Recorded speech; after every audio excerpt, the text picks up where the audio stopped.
अब अगला जो कॉन्सेप्ट है अपना वो है अनड्यू इन्फ्लुएंस का, दैट इज सेक्शन नंबर 16 में डिफाइन किया है अनड्यू इन्फ्लुएंस। कंफ्यूज मत होना, सेक्शन 15 में कोवर्जन है, कोवर्जन में फिजिकल फोर्स इन्वॉल्व किया जाता है, मारना, मारने की धमकी देना, प्रॉपर्टी जबरदस्ती रखना और रखने की धमकी देना इज नोन एज कोवर्जन। ठीक है, अनड्यू इन्फ्लुएंस थोड़ा सा अलग है उससे, और वो अलग कैसे वो मैं बताती हूँ अभी आपको। इन्फ्लुएंस करने का मतलब क्या होता है? बहकाना। पॉजिटिव इन्फ्लुएंस का मतलब क्या होता है? आपको मोटिवेट करना। जैसे आजकल बहुत सारे इंस्टाग्राम पे इन्फ्लुएंसर आप लोग देखते रहोगे, अलग अलग इन्फ्लुएंसर्स को देख के आप इन्फ्लुएंस होते हो कि हम भी ऐसा एक दिन करेंगे, हाँ कि ना, मतलब उनसे मोटिवेट होते हो। तो Sandeep Maheshwari is one of the example जिससे आजकल की जो यूथ जनरेशन है मोटिवेट होती है। फिर उसके बाद आप देखोगे तो Kumar Vishwas is one of the example जिससे लोग मोटिवेट होते हैं। महात्रा is one of the example जो बहुत ही बड़े लाइफ टीचर है जिनसे लोग मोटिवेट होते हैं, बराबर के नहीं। और किसको आप देखते हो? गौर गोपाल दास, हाँ गौर गोपाल दास जी भी इज वेरी गुड स्पीकर, आप उनको भी देख के मोटिवेट होते हो, बराबर की नहीं। तो this people are influencing you to do something better, do something best, good करो, अच्छा करो, बराबर की नहीं। तो आप इनसे इन्फ्लुएंस होते हो। कोई गलत बात है क्या इसमें? नहीं, ये प्रॉपर इन्फ्लुएंस ऐसे ही चलता है। अनड्यू इन्फ्लुएंस क्या होता है? आपको गलत काम करने के लिए इन्फ्लुएंस करना, या ऐसे किसी एक्टिविटी को करने के लिए इन्फ्लुएंस करना जिससे उनका भला होगा, आपका भला नहीं होगा। ये समझ में आ रहा है आप लोगों को? उसको हम क्या बोलते हैं? Undue influence. मतलब लोग अपना फायदा करने के लिए आपको बहलाना चाहते हैं, फुसलाना चाहते हैं और कुछ चीज करवाना चाहते हैं आपसे कि आप ये काम करो। वो बोलेंगे कि भला आपका ही होगा, लेकिन अल्टीमेटली भला इनका होता है जो बोलते हैं। समझ में आ रहा है? उनको हम क्या बोलते हैं? गलत तरीके से इन्फ्लुएंस करना और या उसका फायदा उठाना, इसको हम क्या बोलते हैं? Undue influence. तो सेक्शन नंबर 16 में लिखा गया है अनड्यू इन्फ्लुएंस के बारे में। ये अच्छा, अनड्यू इन्फ्लुएंस होने के लिए भी क्या होना चाहिए ना? रिलेशनशिप होना चाहिए, मतलब रिलेशन होना चाहिए। जैसे मेरे पापा मेरी मम्मी मुझको इन्फ्लुएंस कर सकते हैं, आप कुछ इस तरीके का भी इन्फ्लुएंस कर सकते हैं जिसमें उनका फायदा हो, मेरा फायदा ना हो, तो उसको हम अनड्यू इन्फ्लुएंस बोलेंगे। समझ में आ रहा है आप लोगों को? आपके जो डॉक्टर्स है, अगर आप बीमार पेशेंट बन के जाते हो उनके पास, तो उनके पास कुछ पावर्स होती है। 4 शब्द बोलेंगे, बोलेंगे 4 मेडिसिन खाओ ठीक हो जाओगे, तो आप खाते हो। फिर शायद से ऐसा हो कि वो 4 मेडिसिन ऐसी मेडिसिन जिसको खाने से आपकी डेथ हो सकती है, शायद उसका फायदा उसी में है, इसके लिए उसने आपको 4 मरने वाली मेडिसिन दी, लेकिन आप खा लेते हो क्योंकि उनका कंट्रोल है आपके ऊपर, उनका इन्फ्लुएंस है, आप सुनते हो, उनके ऊपर भरोसा रखते हो, बराबर की नहीं। बस वैसा ही है। देखो, a person is deemed to be in a position to dominate the will of another. एक पर्सन, देखो अनड्यू इन्फ्लुएंस करने के लिए मिनिमम 2 लोग चाहिए। अगर गौर गोपाल दास है और मैं हूं, तो मैं बोल सकती हूँ कि मेरे ऊपर इन्फ्लुएंस हो रहा है। ठीक है, कोई एक्स पर्सन है जो मेरा एडवांटेज लेना चाहता है और उसने मुझे कुछ करने के लिए बोला, शायद से मैं वो कर रही हूँ, मुझे पता नहीं मेरे लिए बेनिफिशियल है बेनिफिशियल नहीं है, लेकिन मैंने वो काम कर दिया, तो उस पर्सन ने मेरे ऊपर क्या किया है? अनड्यू इन्फ्लुएंस यूज किया है। That means there is one person जो मुझसे ज्यादा पावरफुल है, जो वो चाहता है वो मुझसे करवा सकता है, बराबर की नहीं। तो यहाँ पे वही लिखा है, a person is deemed to be in a position to dominate the will of another. ठीक है, मतलब 2 में से कोई एक पर्सन तो ऐसा होगा जो किसी दूसरे पर्सन के विल या इच्छा को डोमिनेट करने का पावर रखता है। यहां तक क्लियर है? अच्छी बात है, आप किसी को डोमिनेट करते हो, कोई सब अच्छी तरीके से अगर आप डोमिनेट करो तो कोई दिक्कत ही नहीं है। जैसे आप पढ़ाई नहीं करते तो आपके पापा आएंगे, 4 लाफा लगाएंगे तुम्हारे कान के नीचे और बोलेंगे आप पढ़ाई कर बैठ के, और हिला यहां से 4 घंटे की तो मार पड़ेगी। और उनके पास पावर उतना बोलने का, he has that much authority over you. तो आपकी इच्छा भी होगी कि पहले घंटे में सो जाता हूँ 1 घंटा, उसके बाद उठता हूँ पढ़ने के लिए, लेकिन आप नहीं कर पाओगे। क्यों? क्योंकि आपके पापा ने आपको बता के रखा हुआ है कि अगर तुमने 4 घंटे के पहले उठा तो तुमको बहुत मार पड़ेगी, बराबर की नहीं। तो आपको सुनना ही उनकी बात, आपको टाल नहीं सकते। तो he has a control over you, हाँ कि ना। तो वो कुछ भी बोलेंगे तो आप मान सकते हो कि नहीं मान सकते हो? मानोगे। पापा ने बोला इसी कॉलेज में जाने का है तो उसी कॉलेज में जाओगे ना। क्यों? तुम्हारे पास अपनी खुद की चॉइस है क्या? आप भी एटलीस्ट इस पीरियड में है क्या? यहाँ पे तुम खुद से कमा रहे हो क्या? नहीं ना। You are burden on somebody, burden नहीं हो लेकिन ठीक है, आपका पालन पोषण तो वही कर रहे हैं ना, तो जो बोलेंगे जैसा बोलेंगे वैसे करना पड़ेगा, वैसे रहना पड़ेगा आपको। You don't have any other choice, क्योंकि you are dependent on them. तो वो चाहते हैं कि उनकी जो इच्छा है आपको करो, तो जिनकी इच्छा नहीं होती है उनको भी साइंस करना पड़ता है क्योंकि पापा ने बोला है, मम्मी ने बोला है। जिनकी इच्छा नहीं होती है उनको भी सीए करना होता है क्योंकि पापा ने बोला है, मम्मी ने बोला है, करना ही पड़ेगा, चॉइस नहीं है हमारे पास। होता है कि नहीं होता है? आप लोग हो क्या उस सिचुएशन में? नहीं हो। A person is deemed to be in position to dominate the will of another where he holds real or apparent authority. Real authority मतलब पता ही है भाई, ये बाप और बेटे का रिलेशनशिप है तो उसमें तो कोई दिक्कत ही नहीं है। तो यहाँ पे अनड्यू इन्फ्लुएंस हो सकता है क्या? यस, हो सकता है। apparent authority मतलब रियल से भी ऊपर की अथॉरिटी, मतलब वो आपका डायरेक्टली कुछ नहीं है लेकिन शायद कोर्ट ने ऑर्डर दिया कि नहीं इसके लिए ये काम तू करेगा, तो अथॉरिटी डेवलप कर दी कि इस पर्सन के लिए ये काम ये पर्सन करेगा। तो वो क्या हो गया? अपरेंट अथॉरिटी, जो अपफ्रंटली दिख रही है, दिखा रहे हैं कि हाँ इस पर्सन के पास अथॉरिटी है ये काम करवा के लेने की, apparent authority over the other. या आप रियल अथॉरिटी रखते हो या अपरेंट अथॉरिटी रखते हो किसी दूसरे पर्सन के ऊपर, तो आपके पेरेंट्स का आपके ऊपर रियल अथॉरिटी है, बराबर कि नहीं? where he stands in a fiduciary relationship to the other. fiduciary मतलब ट्रस्ट वाला रिलेशनशिप होता है। कौन सा वाला रिलेशनशिप होता है? ट्रस्ट वाला। जैसे डॉक्टर और पेशेंट के बीच में ट्रस्ट का रिलेशनशिप होता है, सॉलिसिटर और क्लाइंट के बीच में ट्रस्ट का रिलेशनशिप होता है। इनफैक्ट सीए और उसके क्लाइंट के बीच में क्या होता है? ट्रस्ट का रिलेशनशिप होता है। तभी तो सीए का जो क्लाइंट है वो आके सब बताता है सीए को सच सच कि मैंने ये काम किया है, आप बताइए इससे कैसे बचा जा सकता है। अनलेस आप पूरा इंफॉर्मेशन अपने सीए को दो, सीए आपको सॉल्यूशन नहीं दे पाएगा।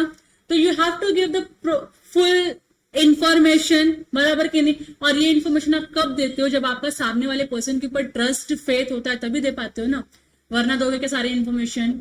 नहीं दोगे। Where he makes a contract with a person whose mental capacity is temporarily or permanently affected by the reason of age, illness or mental or bodily distress, for example old illiterate person। मतलब या फिर आप किसी ऐसे person के ऐसे इंसान के साथ कॉन्ट्रैक्ट करते हो जो बेड रिडन है, जो खुद से कुछ कर नहीं पा रहा है, या मेंटली अनस्टेबल है, उसको किसी की सपोर्ट की जरूरत है, या फिजिकली अनस्टेबल है, किसी की सपोर्ट की जरूरत है, और ऐसे पर्सन का एडवांटेज लेते हो आप और उसके साथ कोई कॉन्ट्रैक्ट में एंटर करते जिससे आपको फायदा हो, उसका नुकसान हो जाए। हो सकता है कि नहीं हो सकता है? हो सकता है कि नहीं हो सकता? तो ये सारे क्या है? Cases of undue influence. ठीक है, तो अनड्यू इन्फ्लुएंस फिर से आपको एक बार पढ़ना है कि होता क्या है अनड्यू इन्फ्लुएंस। सो अनड्यू इन्फ्लुएंस में दो पर्सन होते हैं मिनिमम। एक पर्सन के पास अथॉरिटी होती है, एक पर्सन इस पोजीशन में होता है कि किसी दूसरे की इच्छा को वो डोमिनेट कर सकता है। जैसे नॉर्मल सिचुएशन में अगर आप देखोगे तो हस्बैंड और वाइफ के सिचुएशन में husband is the person who can dominate the will of his wife, बराबर कि नहीं? मतलब वाइफ क्या करेगी क्या नहीं करेगी इसका कंट्रोल कौन रखता है? हस्बैंड रखता है। हो सकता है कि नहीं हो सकता है? आप क्या करोगे क्या नहीं करोगे, क्या पहनोगे क्या खाओगे, इसका कंट्रोल कौन रखता है? आपके पेरेंट्स रखते हैं, बराबर कि नहीं? कौन सी मेडिसिन खानी है कौन सी मेडिसिन नहीं खानी, क्या डाइट फॉलो करना है, कौन करता है? ये आपके डॉक्टर्स करते हैं। आपको किस मोमेंट पे क्या सेंटेंस बोलना है कोर्ट में, क्या नहीं बोलना है, ये कौन बताता है आपको? आपका एडवोकेट बताता है, बराबर कि नहीं? क्लाइंट ने कुछ कांड करके बैठा हुआ है, उसके लिए जो पॉसिबल सोल्यूशन होता है जो उसके लिए सूटेबल हो, ये कौन बताता है? उसका सीए बताता है, बराबर कि नहीं? तो मतलब एक पर्सन इस पोजीशन में है कि किसी दूसरे पर्सन के विल को डोमिनेट कर सकता है। डोमिनेट करना मतलब अधिकार जमाना, अथॉरिटी दिखाना किसी दूसरे के ऊपर। हाँ कि नहीं? समझ रहे हैं आप लोगों को? यस और नो? जोर से बोलो। Good. So a person is deemed, मान लिया जाएगा, to be in a position to dominate the will of another where he holds real or apparent authority over the other। Real या apparent, अपरेंटली दिखने वाले जो अथॉरिटी, जैसे court ने order दिया किसी को कि भैया इस पर्सन का ये मैटर ये पर्सन संभालेगा, तो उसके पास अपरेंट अथॉरिटी है। रियल अथॉरिटी बाप और बेटे के बीच में जो होता है वो। where he stands in a fiduciary relationship to the other, आप किसी ट्रस्ट वाले रिलेशनशिप में एंटर करते हो, and where he makes a contract with a person whose mental capacity is temporarily or permanently affected by the reason of age or illness. मतलब bed return person के साथ आप कॉन्ट्रैक्ट करते हो कि वो अपनी सारी प्रॉपर्टी आपके नाम कर रहा है. पॉसिबल है. आजकल की जो सिचुएशन है, माँ बाप बच्चों को बड़ा करते हैं, उनको अच्छा एजुकेशन देते हैं, फिर बच्चे फॉरेन में जाके सेटल हो जाते हैं. सेटल होने के बाद माँ बाप को यहाँ भूल जाते हैं, छोड़ देते हैं. तो माँ बाप का टेक केयर करने के लिए उनको एक नर्स अपॉइंट करना पड़ता है, जो केयर टेकर है उसको अपॉइंट करना पड़ता है. अब जब कोई केयर टेकर 10 साल से आपके पेरेंट्स को देखता है, संभालता है, तो उसको पता है कि इस पर्सन के पास क्या क्या चीजें हैं, कैसे इसका फायदा उठाया जा सकता है. तो बहुत सारे लोग अच्छे नहीं होते, तो जो केयर टेकर होते हैं वो क्या करते हैं, क्योंकि इनको पता है ये बेड रिटर्न है बुढ़ा, ये बुढ़ी भी बेड रिटर्न ही है, क्या ही कर लेंगे मेरा ये लोग, इनको तो संभालने वाले हम ही लोग है ना. बच्चे तो कभी पूछते नहीं है इनको. तो इनकी सारी प्रॉपर्टी के जो पेपर्स है काम करते हैं, इनको बहलाते हैं, फुसलाते हैं, इनको बताते हैं और इनके प्रॉपर्टी के पेपर्स पे साइन कर लेते हैं और अपने नाम पे इनकी प्रॉपर्टी रख लेते हैं. हो सकता है कि नहीं हो सकता.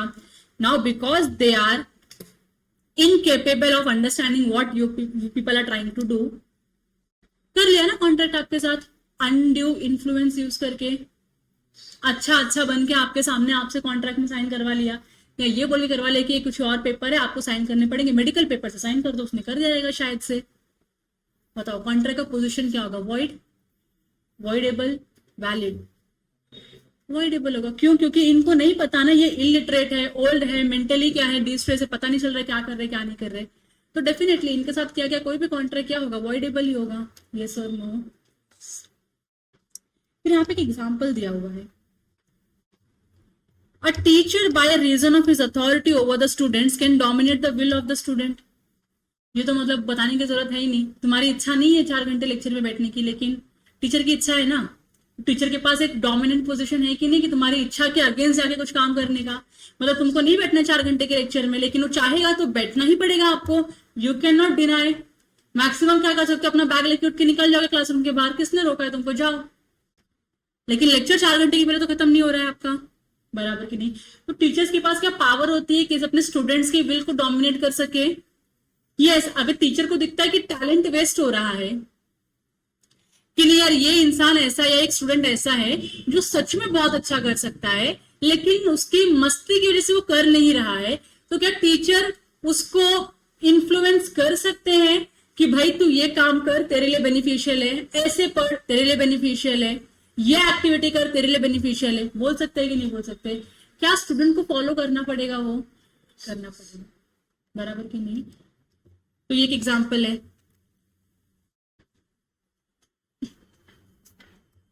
एनालिसिस में आपको क्या देखना है? 4 पॉइंट देखने एनालिसिस में. अनड्यू इन्फ्लुएंस है या नहीं है. अगर आपके कॉन्ट्रैक्ट में 4 एलिमेंट प्रेजेंट होते हैं ना, तो हम बोलेंगे अनड्यू इन्फ्लुएंस यूज हुआ है. पहला क्या बोला है, जो कॉन्ट्रैक्टिंग पार्टीज है उनके बीच में क्या होना चाहिए, रिलेशनशिप होना चाहिए. तो टीचर का स्टूडेंट का रिलेशनशिप होता है कि नहीं होता है? होता है. क्लाइंट का अपने एडवोकेट या सीए के साथ होता है कि नहीं होता है रिलेशनशिप. डॉक्टर का पेशेंट के साथ. पैरेंटल रिलेशनशिप होता है कि नहीं होता है? तो मतलब कुछ ना कुछ तो रिलेशनशिप है, तभी तो आप सामने वाले की बात मान रहे हो ना. मैं गौर गोपाल दास को फॉलो करती हूँ, that means something is there between him and me, कि हाँ वो उन्होंने बोला कि 4 बजे उठना है तो उठना, तो मैं 4 बजे उठती हूँ. वरना मैं किसी की बात क्यों मानू 4 बजे उठने की? कल को रोड पे चलता हुआ कोई इंसान मुझको बोलेगा कि 5 बजे उठो और उठने के पहला काम ये करो, मैं क्यों करूं उसका बात, मैं क्यों मानू उसका बात, बराबर की नहीं. जब तक हमारे मतलब जो भी पार्टीज है उनके बीच में कोई रिलेशनशिप एग्जिस्ट नहीं करता है ना, तब तक कोई किसी की बात नहीं सुनता. तो पहला क्या होना चाहिए, पार्टीज के बीच में रिलेशनशिप होना चाहिए. आप लोग क्यों सुनते हो गौर गोपाल दास को? कुछ तो ऐसा लगा ना कि हाँ भाई ये हमारे लिए बोला है, मतलब ये सही बोला है, हमको ये करना चाहिए. मानते हो, गुरु मानते हो ना, इज और गुरु ना, तभी तो मान रहे हो ना, तभी तो उनकी बात फॉलो कर रहे हो. गुरु नहीं मानते तो फॉलो करते क्या उनकी बात? जैसे 4 रील देखे वैसे 5वां रील देख के स्किप मार देते उसको, हाँ कि ना. लेकिन आप लोग ऐसा कर रहे हो क्या? नहीं कर रहे हो. तो देयर इज अ रिलेशनशिप, गुरु और डिवोटीज का रिलेशनशिप है. नेक्स्ट क्या है, एक पर्सन तो ऐसा होना चाहिए जो दूसरे पर्सन के विल को डोमिनेट कर सकता है. तो वो कैसे हो सकता है? रियल या अपरेंट अथॉरिटी की वजह से हो सकता है, फिड्यूशियरी रिलेशनशिप भी हो सकता है, मेंटल डिस्ट्रेस मतलब वो परेशान लोग हो सकते हैं, या अनकॉन्शियबल बार्गेन, मतलब अनरीजनेबल बार्गेन भी हो सकता है आपका। तो ये 4 सिचुएशन है जहां पे एक पर्सन किसी दूसरे पर्सन के विल को डोमिनेट करने का पावर रखता है। जब तक कोई आपका अनड्यू एडवांटेज नहीं ले लेता तब तक अनड्यू इन्फ्लुएंस माना नहीं जाता है। तो the object must be to take undue advantage, कि आपके ऊपर अनड्यू इन्फ्लुएंस यूज करके उसको कुछ तो भला होना चाहिए ना, पैसे मिलने चाहिए, प्रॉपर्टी मिलनी चाहिए, बराबर की नहीं, तो हम क्या बोलेंगे, हाँ अनड्यू इन्फ्लुएंस यूज हुआ है। और लास्ट में आता है बर्डन ऑफ प्रूफ, कि कौन प्रूफ करे कि किसके ऊपर अनड्यू इन्फ्लुएंस हुआ है। ये 4 पॉइंट अगर आपके एलिमेंट, आपके कॉन्ट्रैक्ट के एलिमेंट में प्रेजेंट है तो हम क्या बोलेंगे, अनड्यू इन्फ्लुएंस हुआ है। यहां तक क्लियर है? यहां तक क्लियर है सबको? आओ मॉड्यूल से पढ़ते हैं। तो सेक्शन नंबर 16 डील करता है अनड्यू इन्फ्लुएंस से। A contract is said to be induced by undue influence where the relation subsisting between the parties, parties के बीच में जो रिलेशन है are such that one of the party is in position to dominate the will of other and he uses that position to obtain the unfair advantage over the other। आप उस position का फायदा उठाते हो, miss use करते हो, और दूसरे पर्सन के ऊपर आप क्या जीतना चाहते हो, अनफेयर एडवांटेज। यहां तक क्लियर है? Example, A having advanced money to his son B, मतलब तुमको लगा कितना बेकार एग्जाम्पल है, लेकिन होता है ऐसा रियलिटी में। ए एक फादर है जिसने बी अपने बेटे को क्या दिया था, जब वो माइनर था तो कुछ पैसे दिए थे। क्या दिए थे? कुछ पैसे दिए थे। Upon B is becoming of age obtains by misuse of parental influence a bond from B for a greater amount than a sum due in respect of the advance. मतलब बाप ने क्या किया, जब बेटा जैसे ही माइनर से मेजर हो गया तो उसको बोला, भैया अब तू क्या कर, मेरे साथ बॉन्ड साइन कर, और बॉन्ड के ऊपर तो लिख के दे कि तू मेरे को एक्स्ट्रा पैसे देगा। क्यों ये किया? पैरेंटल इन्फ्लुएंस यूज करके। हो सकता है कि नहीं हो सकता? क्या यहाँ पे अनड्यू इन्फ्लुएंस हुआ है? यस। कौन यूज किया है अनड्यू इन्फ्लुएंस? फादर ने। किसके ऊपर किया है? अग्रीव्ड पार्टी कौन है? सन है। क्या इसका एडवांटेज मिल रहा है क्या फादर को? अनफेयर एडवांटेज ले पा रहा है क्या? अगर उसने 50,000 रुपए का एडवांस दिया था तो उसको कितना रिटर्न लेना चाहिए? अगर लेता भी है तो पहले तो लेना नहीं चाहिए। ऐसा कौन सा बाप है कि अपने बेटे को पैसे देता है और बाद में रिटर्न मांगता है? मतलब डोनेशन ही हो गया ना, वो तो बेटे को दिया हुआ पैसा है, बेटे को दिया हुआ पैसा, मांगने का नहीं होता रिटर्न। उसको मांगा, ठीक है, थोड़ा सा खराब बाप था, मांग लिया, लेकिन 50 के दिए तो 50 मांगो ना। तुम लाख रुपए क्यों मांग रहे हो उससे? एक्स्ट्रा पैसे का बॉन्ड क्यों साइन करवा के ले रहे हो? क्या ये सही है? आप बताओ, बी के पास कोई चॉइस है क्या? पेरेंट्स का इन्फ्लुएंस है ना उसके ऊपर, उसको करना पड़ेगा। तो पेरेंट्स इन्फ्लुएंस में ना, अपने बच्चों को इन्फ्लुएंस करने के चक्कर में ना ऐसे बहुत सारे एक्टिविटी करते हैं जिससे बच्चों का नुकसान होता है, लेकिन पेरेंट्स को अनफेयर एडवांटेज मिलता है। अनड्यू इन्फ्लुएंस मानेगा। जैसे वन ऑफ देम इज शादी करवा दो उनका बचपन में। 15 साल की लड़की है, आगे 17 साल का लड़का है, करवा दो शादी, और क्या मिलेगा उससे? डावरी, खुशी। हाँ कि ना? होता है कि नहीं होता है? पेरेंटल इन्फ्लुएंस करके बच्चों ने शादी कर ली, क्या ये वैलिड कॉन्ट्रैक्ट है? नहीं है, वॉइडेबल है।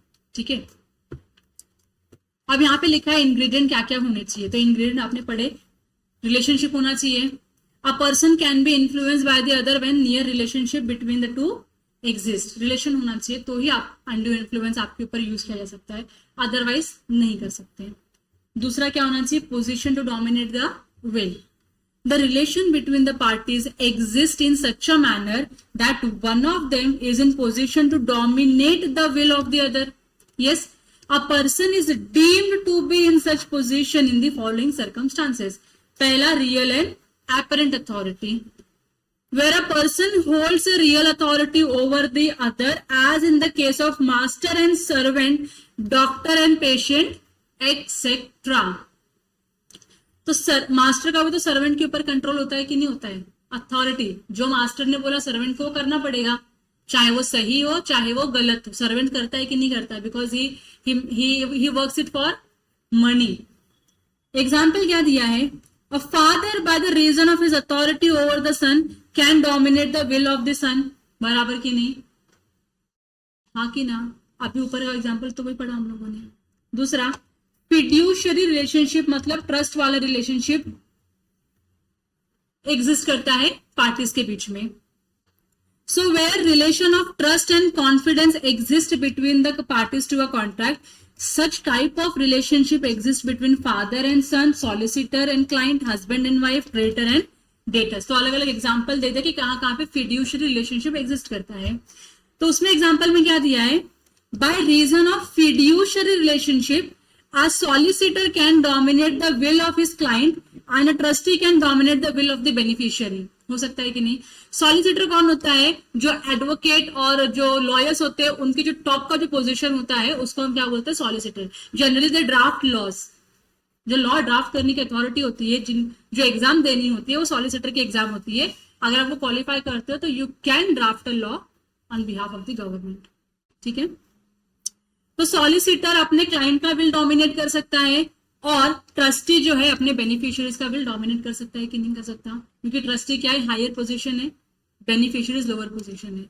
सॉलिसिटर हायर पोजीशन है, जो क्लाइंट है वो क्या है? Lower position. क्योंकि क्लाइंट को सुनना ही पड़ेगा, उसके पास कोई चॉइस नहीं है अपने सॉलिसिटर को या अपने एडवोकेट को डिनाई करने का. उसको पता है बेनिफिट होना है तो ये करना पड़ेगा मुझको, तो वो करता है. 15th एग्जाम्पल क्या लिखा है? एक स्पिरिचुअल गुरु है, वो अपने डिवोटी को इंड्यूस करता है और बोलता है कि तू अपनी सारी प्रॉपर्टी मुझको दे दे, इन रिटर्न मैं तुझको क्या प्रॉमिस करता हूं? सैल्वेशन, मुक्ति. तुम लोग भी तो फॉलो करते हो ना गौर गोपाल दास को. कल को अगर उन्होंने बोला, आप लोगों के लिए एक मैसेज भेजा कि आप लोग अपनी सारी प्रॉपर्टी जो है मेरे नाम पे ट्रांसफर करके चले जाओ, मैं आप लोगों को मुक्ति दिला दूंगा, प्रॉमिस करता हूं कि आप लोगों को मुक्ति मिलेगी. हो सकता है ऐसा? मुझे बताओ. आप तो प्रॉपर्टी दे दोगे क्योंकि आपके ऊपर इन्फ्लुएंस है. आपको लग रहा है नहीं गौर गोपाल दास ने बोला मतलब कुछ सही बोला है, सच में हमको मुक्ति मिलेगी. नहीं चाहिए हमको ये जीवन, पेनफुल जीवन तो हमको बिल्कुल नहीं चाहिए. तो आप क्या करोगे? अपनी सारी प्रॉपर्टी लेके जाओगे, डोनेट कर दोगे, इन रिटर्न आपको मिलेगा मुक्ति. मानो स्वर्ग में बोलते कि स्वर्ग मिलेगा, तुम सारी प्रॉपर्टी मुझको दे दो तुमको स्वर्ग मिलेगा. हो सकता है ऐसा? मरने के बाद कौन से नरक में जा रहे हो किसको पता है? हाँ कि ना? तो ये सारी चीजें क्या है? खाली आपका एडवांटेज लेने का तरीका है ये.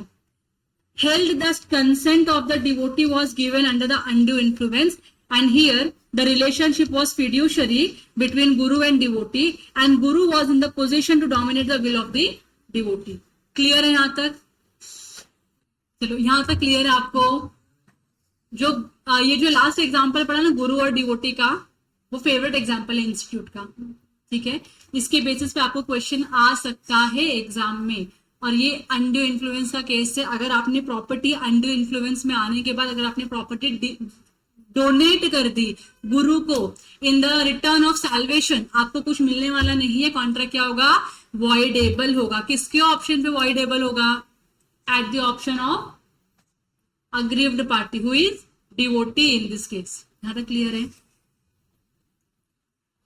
फिर उसके आगे थर्ड पॉइंट है मेंटल डिस्ट्रेस. वो जो मैंने आपको पेशेंट की एग्जांपल दी. चलो अगला क्या है देखो. An undue influence can be used against a person to get his consent on a contract where the mental capacity of the person is temporarily or permanently affected by the reason of mental or bodily distress, illness or of old age. तो मैंने आपको example दिया था, वो example याद रखो. A doctor is deemed to be in position to dominate the will of his patient inflamed by protracted illness. मतलब ऐसे कोई पेशेंट जो बहुत टाइम से एक किसी इलनेस के थ्रू गुजर रहे हैं और डॉक्टर को पता है कि भाई ये इंसान जो मैं बोलता हूँ वही सुनने वाला है, तो वो डॉक्टर आपके साथ अनड्यू इन्फ्लुएंस यूज करके अनफेयर एडवांटेज गेन कर सकता है. वो बोल सकता है क्या ही करोगे आप इस जिंदगी का, हो गया है तुमको कैंसर, कुछ दिनों के मेहमान हो तुम इस दुनिया में, सारी प्रॉपर्टी मेरे नाम कर दो और शांति से निकलो यहां से. बोल सकता है कि नहीं बोल सकता है डॉक्टर? अनड्यू इन्फ्लुएंस यूज कर सकता है आपके अगेंस्ट में और आपकी सारी प्रॉपर्टी अपने नाम कर सकता है. क्या ये कॉन्ट्रैक्ट वैलिड है? क्या ये कॉन्ट्रैक्ट वैलिड है? नहीं. क्या है ये कॉन्ट्रैक्ट? वॉइडेबल है। यहां तक क्लियर है। और लास्ट है अनकॉन्शियनेबल बार्गेन्स। अब इसमें क्या बोला है, where one of the party to a contract is in the position to dominate the will of the other, the contract is apparently unconscionable, that is unfair, that is it is presumed by the law that the consent must have been obtained by the undue influence। यहाँ पे unreasonable चीजें आ जाती है, unreasonable terms and conditions पे अगर आप agree करते हो तो हम क्या बोलेंगे, वो अनरीजनेबल है, इसके लिए वो वैलिड नहीं है, इसके लिए कॉन्ट्रैक्ट क्या हो जाएगा आपका, वॉइडेबल हो जाएगा। ये जनरली कहां पे होता है, मनी लैंडिंग की ट्रांजैक्शंस में होता है। से फॉर एग्जांपल ये सिद्धू है अपना, सिद्धू को बहुत पैसे की जरूरत है, सिद्धू के पास कोई प्रॉपर्टी नहीं है जो वो गिरवी रख सकता है और उसके बदले में बैंक से फाइनेंस ले सके। तो सिद्धू अपने गांव में जो एक मनी लेंडर होते हैं उनके पास जाता है और बोलता है कि सर मेरे पास पैसे नहीं है, मेरे को क्या दे दो, पैसे दे दो, बेटी की शादी करवानी है। मनी लेंडर बोलता है ठीक है ले लो पैसे, कितने चाहिए आपको। सिद्धू बोलता है ज्यादा नहीं, बस 1 लाख रुपया खर्चा करने क्या था, 1 लाख रुपए का लोन दे दो मुझको। तो बोलता है ठीक है ले लो, 1 लाख रुपए का लोन आप ले लो, कोई दिक्कत नहीं है।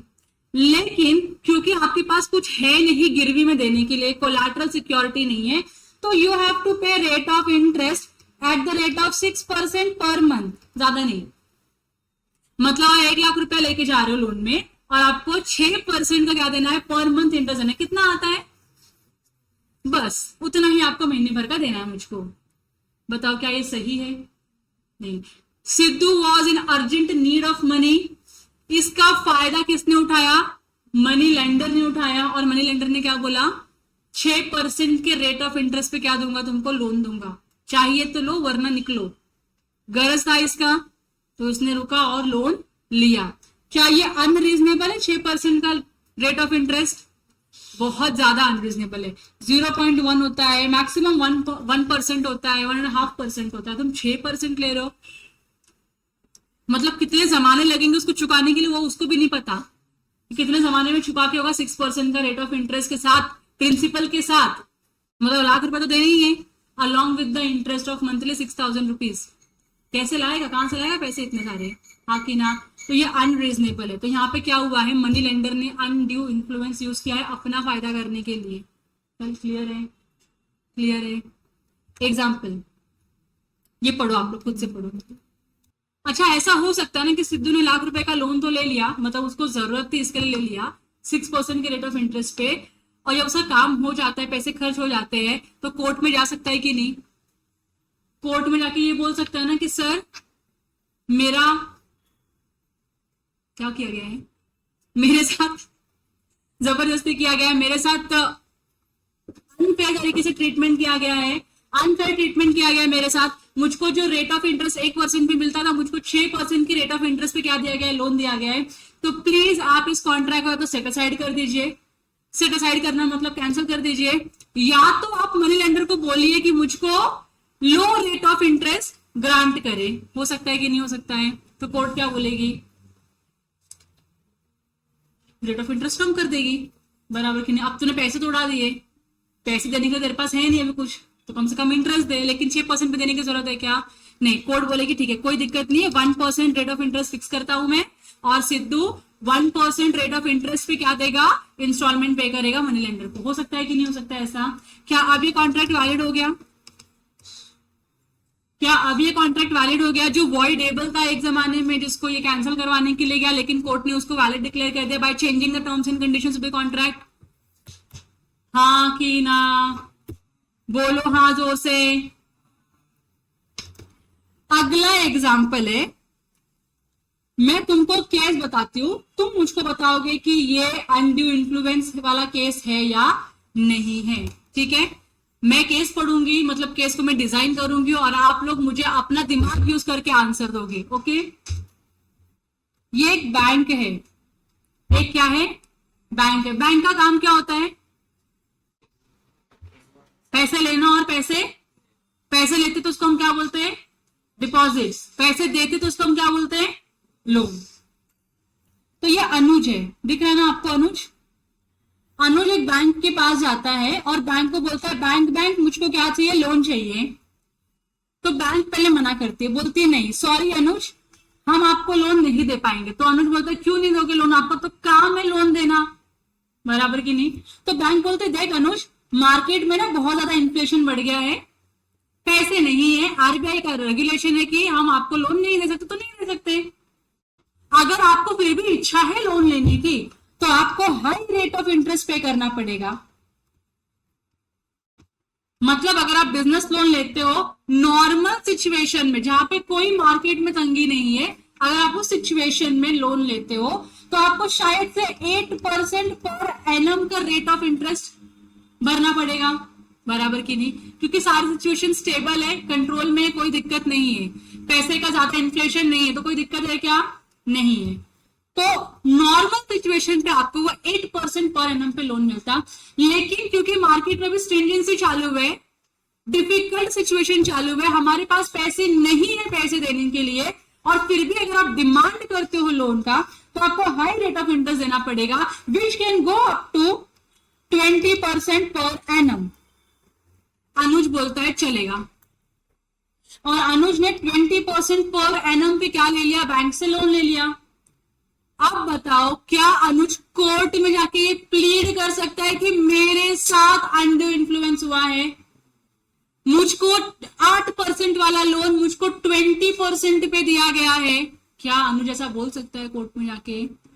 नहीं, बिल्कुल नहीं बोल सकता। कोई यहाँ पे अंडर इन्फ्लुएंस नहीं हुआ है। यहाँ पे जो 20% वाला लोन है वो एक वैलिड कॉन्ट्रैक्ट है। क्या है? वैलिड कॉन्ट्रैक्ट है। अनुज को इतना इंटरेस्ट तो पे करना ही पड़ेगा, अनुज के पास कोई चॉइस नहीं है। क्लियर हो गया आप लोगों को? समझ में आ रहा है?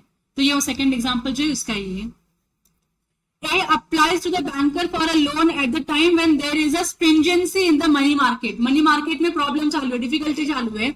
The banker declines to make the loan except as an unusually high rate of interest. A accept the loan on these terms. This is a transaction in the ordinary course of business and contract is not induced by undue influence. Clear हो गया आप लोगों को? तो आपको exam में यहां से केस बेस्ड क्वेश्चन आ सकता है, मार्क करके रख लो। नाम बदल देंगे, अमाउंट बदल देंगे, लेकिन सिचुएशन यही रहेगा। ठीक है? All clear? नेक्स्ट क्या बोला है? अनड्यू इन्फ्लुएंस हुआ है तो कुछ ना कुछ तो एडवांटेज होना चाहिए, अनफेयर एडवांटेज होना चाहिए कि नहीं? हाँ ना? तभी तो आप बोलोगे ना अनड्यू इन्फ्लुएंस है। मैं आपको अगर 100 रुपए की चीज 500 रुपए में बेचती हूं तो क्या मैंने आपके साथ अनड्यू इन्फ्लुएंस किया? यस बोल रहे हो? मैंने अगर 100 रुपए की चीज आपको 500 रुपए में बेची तो क्या मैंने अनड्यू इन्फ्लुएंस किया आपके साथ? नहीं किया। तुम बेवकूफ थे जो 100 रुपए की चीज 500 रुपए में लेकर गए हो। मैं तो बिजनेसमैन हूं, मैं तो 1000 में बेच सकती हूँ। आप हायर रेट पे कोई प्रोडक्ट परचेस करते हो विदाउट बीइंग इन्फ्लुएंस्ड बाय मी, तो मैंने कोई अनड्यू इन्फ्लुएंस आपके साथ यूज नहीं किया है।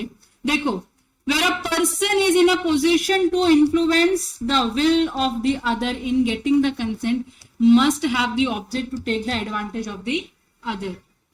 हमेशा क्या होना चाहिए? एडवांटेज लेने का आपका ऑब्जेक्ट होना चाहिए कि नहीं, मुझे क्या फायदा। अगर मैं इस पोजीशन में हूं कि मैं आपके विल को डोमिनेट करूं तो मेरा कुछ ना कुछ तो फायदा होना चाहिए उसमें। अगर मेरा फायदा नहीं है तो क्या मैंने अनड्यू इन्फ्लुएंस यूज किया?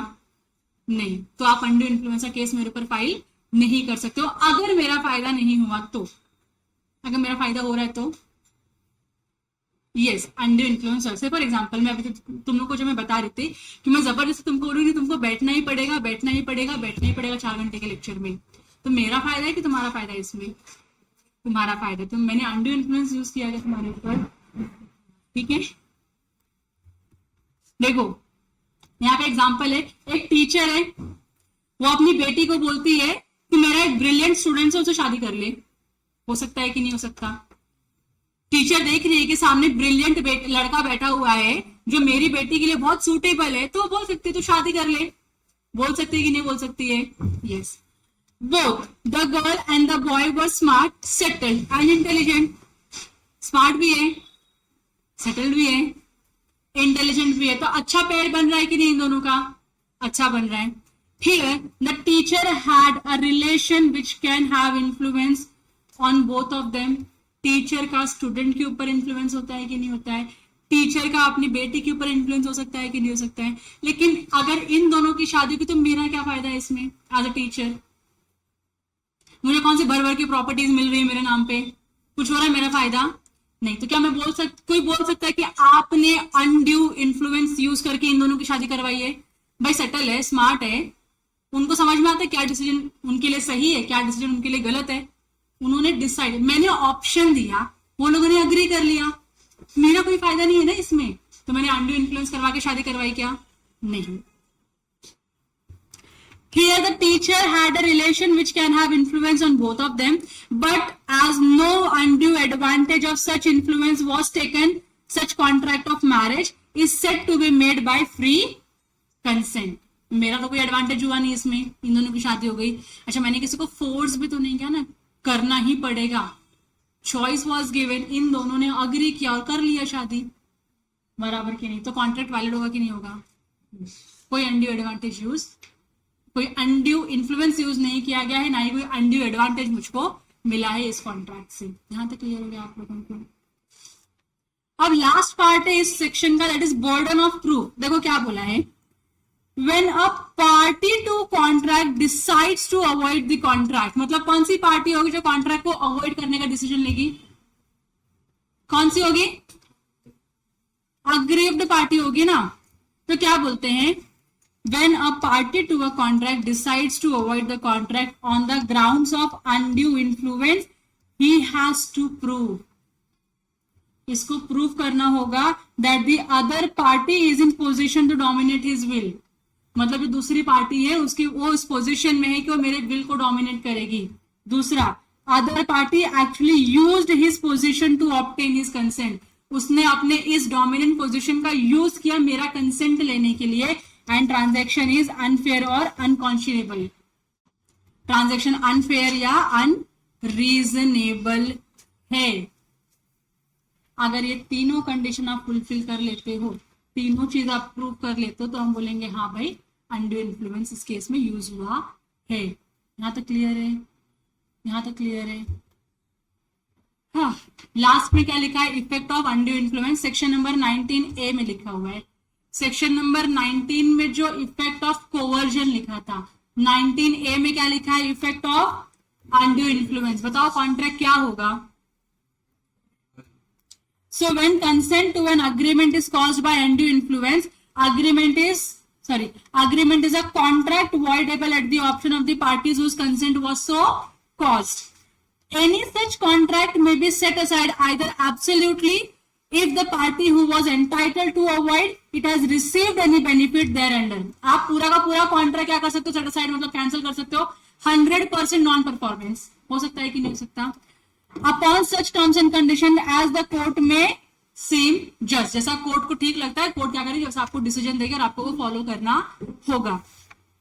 तो यहाँ पे एक एग्जांपल है कि ए एक मनी लेंडर है जिसने 1 लाख रुपए का लोन दिया है, बी कौन है, जो एग्रीकल्चरिस्ट है।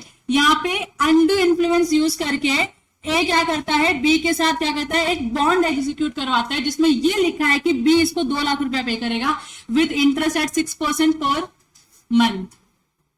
तुमको मैंने ऊपर एग्जाम्पल दिलवाया था, एग्जाम्पल सिद्धू वाला, वही है। यहाँ पे मनी लेंडर क्या बोलता है, 1 लाख रुपया दिया है सिद्धू को और उसने क्या किया है, एक बॉन्ड साइन करवाया। बॉन्ड मतलब एक पेपर होता है जिसपे लिखा है कि Sidhu is agreeing to pay 2 lakh rupees to the money lender, और उतना ही नहीं 6% में क्या देने वाला है, इंटरेस्ट भी देने वाला है, विच इज पर मंथ 6%। ठीक है। कोर्ट में set aside the bond, court क्या बोलेगी, बॉन्ड की कोई वैलिडिटी नहीं है, बॉन्ड क्या करो, कैंसिल करो, क्योंकि ये क्या है, अनरीजनेबल है। आप कैसे किसी को 1 लाख रुपया देके 2 लाख रुपया लेने का बॉन्ड साइन कर सकते हो, तो अनरीजनेबल है, cancel. Ordering B to repay 1 lakh rupees, B को क्या करेगी, ऑर्डर देगी कि भाई तुझे 1 लाख रुपया पे करना है with such interest as may seem just, जो फेयर इनफ होगा, जो कोर्ट डिसाइड करेगा। जैसे 1% हो सकता है, 0.2% हो सकता है, 0.5%, कुछ भी हो सकता है। कोर्ट को जो ठीक लगता है, कोर्ट जो बताती है उतना क्या करना पड़ेगा इसको, 1 lakh rupees along with that much interest ही हैज टू पे। यहाँ तक क्लियर है? यहाँ तक क्लियर है? तो यहाँ पे कॉन्ट्रैक्ट पार्शियल कैंसिल हुआ है क्या? हाँ पार्शियल हुआ है ना। एब्सोल्युटली पूरा का पूरा कॉन्ट्रैक्ट कैंसिल किया क्या? नहीं, पार्शियली कैंसिल किया। बॉन्ड तो पूरा कैंसिल करते और बोला कि आपको 1 लाख रुपीज रिटर्न करना है along with the reduced rate of interest. ठीक है, यहां तक समझ रहे हैं आप लोगों को? तो ये था पूरा का पूरा अनड्यू इन्फ्लुएंस का section, section number 16 along with section number 19A। तो हम लोग जब थोड़ा लॉ में आप और बड़े हो जाओगे और पोजीशन पे आ जाओगे तो आप ऐसे पढ़ते हो,